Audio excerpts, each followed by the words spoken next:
Sci fi movies के अंदर हमें जिस तरह स्पेस और उसकी कंडीशन के बारे में बताया जाता है, उन्हें देखकर हम ये मानने लगते हैं कि स्पेस बिल्कुल वैसा ही है जैसा मूवीज में दिखाया जाता है, जबकि ये सच नहीं है। क्योंकि मूवीज में दिखाए गए स्पेस और रियल स्पेस में जमीन आसमान का अंतर होता है। क्योंकि रियलिटी में स्पेस ब्लैक की जगह काफी कलरफुल है, मगर दिक्कत सिर्फ इतनी सी है कि स्पेस की इस कलरफुलनेस को हम इंसान अपनी आंखों से नहीं देख सकते, क्योंकि यूनिवर्स बिना रुके लगातार एक्सपेंड कर रहा है, जिसके चलते दूर की गैलेक्सी से आने वाली लाइट वेव्स एक्सपेंड होकर इंफ्रारेड रेंज में चली जाती है, जिन्हें हम इंसान खुली आंखों से नहीं देख सकते। इस इनफाइनाइट यूनिवर्स में हम जहाँ कहीं भी जाएंगे वहाँ पर स्टार्स देखने को जरूर मिलेगा, क्योंकि हमारा यूनिवर्स स्टार्स से भरा पड़ा है, जिसकी वजह से अगर यूनिवर्स का एक्सपेंशन अचानक से रुक जाता है तब पूरे स्काई की ब्राइटनेस सूरज की सरफेस के बराबर हो जाएगी, जिसके बाद हमें दिन और रात दोनों एक जैसा ही दिखेगा। आप अक्सर सुनते आए होंगे कि स्पेस का टेम्परेचर बहुत ही ज्यादा लो है जो आपको फ्रीज कर सकता है, लेकिन सच्चाई तो ये है कि स्पेस इतना भी ठंडा नहीं होता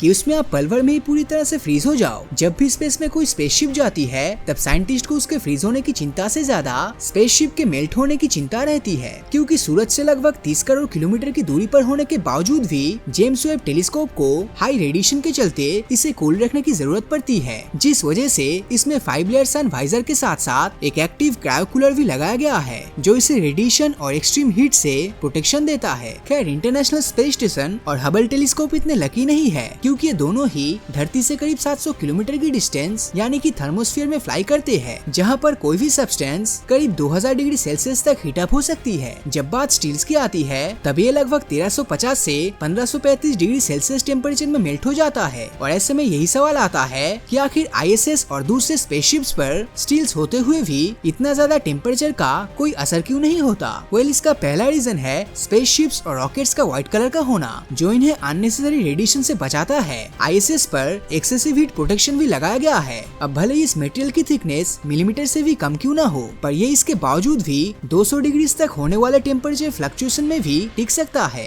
ISS के बाद अगर हम स्पेस सूट की बात करें तो उनके लिए भी सेम ही प्रिंसिपल काम करता है, क्योंकि इन्हें भी इसी तरह से डिजाइन किया जाता है कि ये स्पेस में जाने वाले एस्ट्रोनॉट्स को कोल्ड नहीं बल्कि खतरनाक हीट से बचा सके। जब बात सोलर सिस्टम के सबसे ठंडे जगह की आती है तब हम सोचते हैं कि वो जगह सूरज से काफी दूर नेपच्यून के आसपास एग्जिस्ट करता होगा, पर ऐसा बिल्कुल भी नहीं है, क्योंकि सोलर सिस्टम की कोल्डेस्ट प्लेस वहाँ नहीं बल्कि चांद पर मौजूद है। एक साइंटिस्ट द्वारा ऐसा दावा किया गया है कि साल 2009 में चांद पर मौजूद डार्क क्रेटर के अंदर का टेम्परेचर लगभग -240 डिग्री सेल्सियस पहुँच गया था, जो उसे हमारे सोलर सिस्टम की सबसे ठंडी जगह बना देती है। अब ऐसे में अगर हम यूनिवर्स के सबसे ठंडी जगह की खोज करेंगे तो वो हमें इंटरगैलेक्टिक स्पेस में नहीं बल्कि रेड जायंट्स के आसपास देखने मिलेगा। और फिलहाल स्पेस की सबसे कोल्डेस्ट प्लेस बूमरैंग नेबुला को माना जाता है, जिसका टेम्परेचर कॉस्मिक माइक्रोवेव बैकग्राउंड से भी कम यानी कि -272 डिग्री सेल्सियस के आसपास बना रहता है, जो कि पूरी तरह से वैक्यूम से भरा है। मूवीज में दिखाया जाता है कि आउटर स्पेस में स्पेस सूट के बिना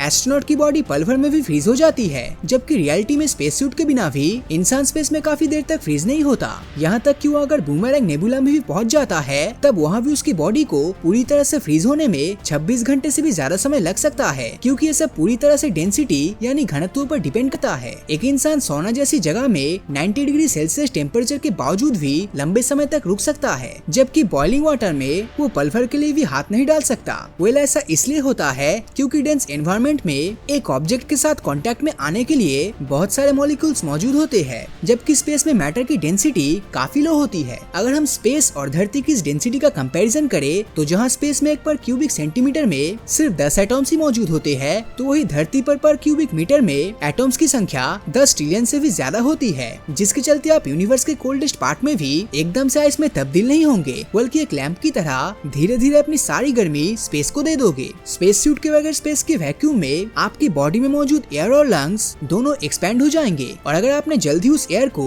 अपनी बॉडी से एक्सेल नहीं किया तब ये आपके लिए जानलेवा साबित होगा। इसके अलावा डिकम्प्रेशन के चलते आप जल्दी एम्बॉलिशमेंट का शिकार हो जाओगे, जिसमें एनवायरमेंटल प्रेशर आपकी बॉडी के फ्लूइड्स का बॉइलिंग पॉइंट कम कर देगा, जिससे वो एवापोरेट होना शुरू कर देगा, जिसके बाद आपकी मौत हो जाएगी। तो दोस्तों, आपको क्या लगता है? अपनी राय नीचे कमेंट करके जरूर बताना। और अगर ये वीडियो आपको अच्छा लगा हो तो इस वीडियो को लाइक और अपने दोस्तों के साथ शेयर करना मत भूलना। और अगर अभी तक आपने हमारे चैनल को सब्सक्राइब नहीं किया है तो सब्सक्राइब करके नोटिफिकेशन बेल को ऑन कर दीजिए, क्योंकि मैं ऐसे ही वीडियोस हर हफ्ते लाता रहता हूँ। तो मिलता हूँ आपसे अगले वीडियो में, और हमेशा की तरह थैंक्स फॉर वॉचिंग।